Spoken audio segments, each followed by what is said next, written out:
नमस्कार, स्वागत आहे तुमचं आपल्या न्यूज अपडेट यूट्यूब चॅनलमध्ये। तर बघा, संजय गांधी निराधार अनुदान योजनेतील लाभार्थ्यांसाठी अतिशय महत्त्वाची अपडेट आलेली आहे। तर मित्रांनो, संजय गांधी निराधार अनुदान योजनेतील लाभार्थ्यांना दरमहा 1,500 रुपये पेन्शन दिले जाते आणि तेही पेन्शन वेळेवर होत नाही। आणि त्याच्यातच आणखी एक नवीन नियम आता आलेला आहे, तर पगार बंद होणार आहे। मग तर आता काय नियम आहे आणि ज्यामुळे संजय गांधी निराधार अनुदान योजनेतील लाभार्थ्यांचे पगार बंद होऊ शकते, याविषयीची संपूर्ण माहिती आपण आजच्या व्हिडिओच्या माध्यमातून बघणार आहोत। तर व्हिडिओ शेवटपर्यंत बघा आणि चॅनलवरती नवीन आला असाल तर चॅनलला सबस्क्राईब करून बेल आयकॉन दाबायला विसरू नका। योजनेविषयी अपडेट बघा। राज्यात वेळोवेळी वयोवृद्ध, दिव्यांग, निराधार व्यक्तींना केंद्र व राज्य शासनाकडून मानधन म्हणून प्रत्येक महिन्याला 1,500 रुपये दिले जाते। आता मग हे अनुदान राज्यातील जवळपास 95 लाख लाभार्थ्यांच्या बँक खात्यामध्ये जमा केले जाते। मग आता त्याला संजय गांधी निराधार पेन्शन असे म्हणतात।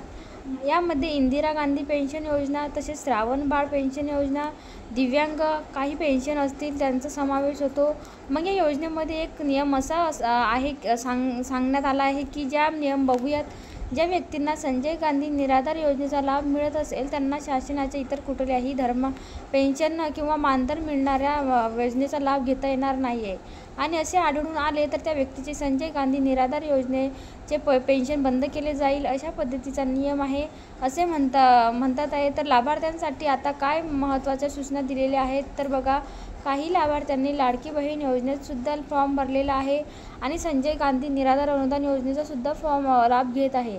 अशा बहिणींसाठी आता लवकरच संजय गांधी निराधार योजनेचा लाभ घेत असलेल्या सर्व महिलांची शासनाच्या माध्यमातून चौकशी केली जाणार असून चौकशीमध्ये ज्या महिलांना या दोन योजनेचा लाभार्थी असल्याचं आढळून आल्यास या लाभार्थी महिलेचे संजय गांधी निराधार अनुदान योजनेचे जे दरमहा पेन्शन तत्काळ बंद करण्यात येणार आहे, अशा पद्धतीने ही माहिती इथं आलेली आहे। तर मित्रांनो, या संदर्भात फक्त लाडकी बहीण योजनेतील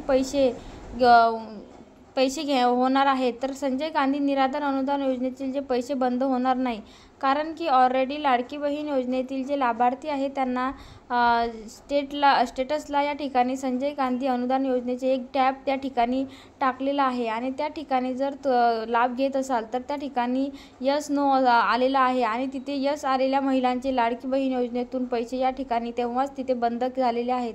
त्यामुळे संजय गांधी निराधार अनुदान योजनेतील लाभ मिळत असेल तर तुम्हाला संजय गांधी निराधार अनुदान योजनेचा लाभ कुठलाही धोका नाही। त्यामुळे अशा अफवा असू शकतात की शासनाने असं कोणतेही परिपत्रक या ठिकाणी टाकलेलं नाही, त्यामुळे तुम्ही काळजी करू नका। तुमचं पेन्शन हे चालूच राहणार आहे। संजय गांधी अनुदान योजनेतील तुमचे लाडकी बहीण योजनेतील जे आपोआप तुमचं जे त्या ठिकाणी नाव कट होणार आहे आणि त्याच्या पुढे तुम्हाला पैसेसुद्धा इथं मिळणार नाही आणि योजनेचा लाभ तुम्ही घेत असाल संजय गांधी निराधार योजनेचा, तर तुम्हाला लाडकी बहीण योजनेचा हा इथं लाभ मिळणार नाही। तर अशा प्रकारे काळजी करू नका। निराधार अनुदान योजनेतील लाभार्थ्यांचे पेन्शन कोणीही बंद करू शकत नाही। चुकून जर झालं तर लाडकी बहीण योजनेचा जो लाभ घेत असाल तर तिथंच तुम्हाला तो बंद होणार आहे। त्यामुळे काळजी करू नका, निश्चित राहा आणि चॅनलवरती पहिल्यांदा आला असेल तर चॅनलला सबस्क्राईब करून बेल आयकॉन दाबायला विसरू नका। चला तर भेटूया नेक्स्ट व्हिडिओमध्ये।